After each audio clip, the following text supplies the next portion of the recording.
کتنی جلدی تمہارے چہرے پہ جھریاں پڑ جائیں گی، بال سفید ہو جائیں گے، جس چیز کو بدلنے پر ہمارا اختیار ہی نہیں، اس پر درد اور غم محسوس کرنے کے سوا ہم کیا کر سکتے ہیں؟ تم ذرا حال تو دیکھو اپنا، شکل دیکھو کیسی 12 بجاتی ہوئی ہے، خدا معلوم کچھ کھایا بھی ہے کہ نہیں، اللہ کی بندی سدھر جاؤ۔ ذرا یہ تو بتاؤ، آج صبح سے جو میں لکھ کر رکھ گیا تھا وہ تم نے پڑھا کہ نہیں؟ جب تک وہ میرے لکھے پر تبصرہ نہ کر لے مجھے بے چینی سی رہتی تھی۔ میں اکثر سوچتا بھی اور اسے کہتا بھی، دیا اگر تم نہ ہوتی تو میں کیسے لکھوں گا؟ ودیا میری خفگی کے باوجود مجھے یہ بتانے لگی تھی کہ میں نے کل رات اور آج صبح کے لکھے تمام صفحات وہ یونیورسٹی جانے سے پہلے ہی پڑھ چکی ہوں۔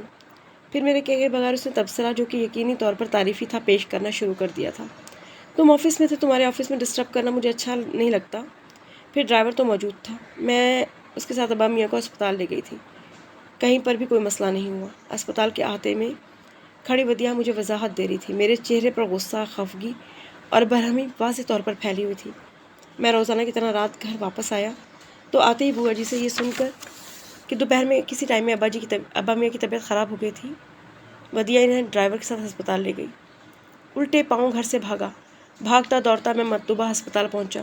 انکل آنٹی دونوں ملک سے باہر گئے ہوئے تھے اور ودیا دوپہر سے ابا میاں کے ساتھ ہسپتال میں اکیلی تھی۔ اس نے مجھے کال کیوں نہیں کی؟ وہ مجھے میرے آفس کے نمبر پر کال کر دیتی تو میں خود ہی ابا میاں کو لے کر سیدھا وہیں پہ پہنچ جاتا۔ ایک اکیلی لڑکی، اسپتال کی بھاگ دوڑ، کوئی اور موجود نہ ہو تو مجبوری ہے، مگر جب میں موجود ہوں تو اسے فوری طور پہ مجھے مطلع کیوں نہیں کیا؟ اس نے ابا میاں کو دیکھنے کے بعد، یہ اطمینان پا لینے کے بعد کہ بی پی کے بہت زیادہ بڑھ جانے کے سبب ان کی طبیعت بگڑ گئی تھی اور اب وہ بہتر ہیں، میں نے ودیا سے یہی سب کچھ کہا تو میرے بات کے جواب میں اس نے کہا، تمہیں ڈسٹرب کرنا اچھا نہیں لگا تھا، کہہ کر ہمیشہ کی طرح ایک سیکنڈ میں میرے غصے کو صدمے اور رنج میں بدل دیا تھا۔ کیا ابا میاں میرے کچھ نہیں ہیں؟ صرف اسی کے کچھ لگتے ہیں؟ وہ اسپتال میں سارا دن ابا میاں کے پاس گزار دے تو یہ اس کا فرض ہے، اور میں دفتر میں اپنے کام چھوڑ کر آ جاؤں تو ڈسٹرب ہوں گا، اس لیے کہ ابا میاں میرے کچھ نہیں لگتے، صرف اس کے دادا ہیں۔ عمر پلیز خفا مت ہو، تمہارے پاس اتنی بھاگ دوڑ، اتنی محنت ہے، پھر ابا میاں کی طبیعت بہت ذرا خراب بھی نہیں تھی، صرف ان کا بی پی۔ وہ میرے چہرے کے تاثرات دیکھ کر مجھے وضاحتیں اور صفائیاں دے رہی تھی۔ میں نے کچھ بھی نہیں کہا تھا، میں خاموشی سے اس کی وضاحتیں سنی تھی۔ ابا میاں اگلی صبح گھر واپس آ گئے تھے، میں پوری رات اسپتال میں ان کے پاس رہا تھا، صبح انہیں اپنے ساتھ ہی گھر لے کر آیا تھا۔ گھر آنے کے بعد میں نے جی جان سے ان کی ذمہ داری کی تھی، ان کی دوائیں لانا، انہیں اگلے کئی ہفتے تک ڈاکٹر کے پاس معائنے کے لیے لے کے جانا میں نے اپنی ذمہ داری بنا لیا تھا۔ ودیا اور بوا جی بھی میری طرح پوری تندہی سے ابا جی کی ذمہ داری میں مصروف تھی۔ ہم سب نے مل کر ان کے لیے بے تحاشا کام کرنے اور کھانے پینے سے لاپرواہی برتنے پر سخت پابندیاں عائد کر دی تھیں۔ ودیا سے ضروری بات چیت کے علاوہ کوئی بات میں نے ابا میاں کے گھر واپس آنے کے اگلے ایک دن تک بھی نہیں کی تھی۔ یہ میری طرف سے میری ناراضگی کا اظہار تھا، مگر دوسرے دن میں معمول کے انداز میں اس کے ساتھ باتیں کر رہا تھا۔ زندگی میں نہ جانے کون سی مرتبہ میں نے ودیا کے کسی رویے کی توجہ تلاش کر کے اپنی خامی خود ڈھونڈ لی تھی۔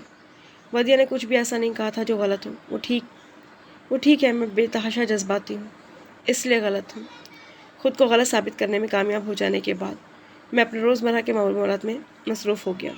اپنے امتحانات سے چند روز قبل ناول مکمل کر پانے میں کامیاب ہو گیا تھا۔ میں نے ناول اتنے دل سے اور اتنی انوالومنٹ کے ساتھ لکھا تھا، لکھتے لکھتے میں خود اپنے کرداروں کی محبت میں مبتلا ہو چکا تھا، مگر ان کے ساتھ میرا ایک جذباتی رشتہ بھی جڑ گیا تھا۔ وہ پچھلے 1.5 سال سے میرے ساتھ تھے، انہیں میں نے سوچا تھا، انہیں میں نے جیا تھا، میں ان کے ساتھ ہنسا، ان کے ساتھ رویا تھا، وہ 24 گھنٹے میرے ساتھ تھے۔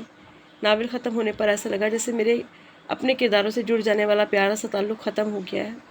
ناول ختم ہونے کی خوشی کے ساتھ اپنے کرداروں سے بچھڑ جانے کا رنج بھی ہو رہا تھا۔ اپنے وہ کرداروں کی محبت جو میرے اپنے تخلیق کردہ تھے، وہ دنیا جس میں وہ رہتے تھے، وہ میں نے بڑے پیار سے سجائی تھی۔ میرے وہ کردار، ان کی وہ دنیا کسی اور کو چاہے اچھی لگے نہ لگے، میرے دل سے بہت قریب تھی۔ امتحانوں سے فارغ ہونے کے بعد اگلے 3 ماہ میں اپنے مسودے پر نظر ثانی کرنے، اس کی غلطیاں درست کرنے اور اس کی ٹائپنگ میں لگا دیے۔ میرے لکھنے کے مرحلے کے دوران ودیا کا کام اگر اسے ساتھ ساتھ پڑھنا اور رائے دینا تھا تو اب ٹائپنگ والے مرحلے میں ٹائپنگ میں بھی میری مدد کر رہی تھی۔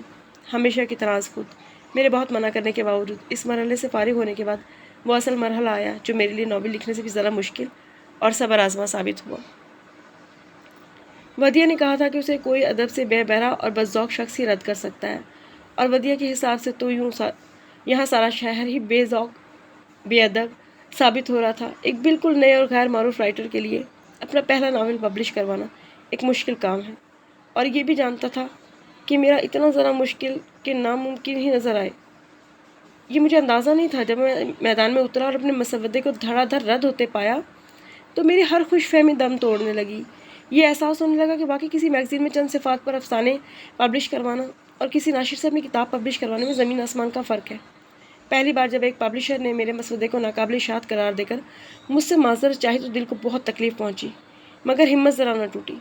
مگر پھر ایک کے بعد ایک مہینے مسلسل انکار مجھے مایوس کرنے لگا۔ اپنی ناول پر سنی ودیا کی ساری تعریفیں، تمام تبصرے، جان کی رائے اور اس سے پہلے کہ تمام میرے قلمی نام سے چھپنے والے افسانے اور قارئین کی توصیف و ستائش، سب کچھ مجھے جھوٹ لگنے لگی۔ ہمت ٹوٹنے لگی تھی، مگر اس مرحلے پر خود سے زیادہ ودیا کی فکر لاحق تھی۔ وہ میرے ناول لکھنے پر اتنا خوش تھی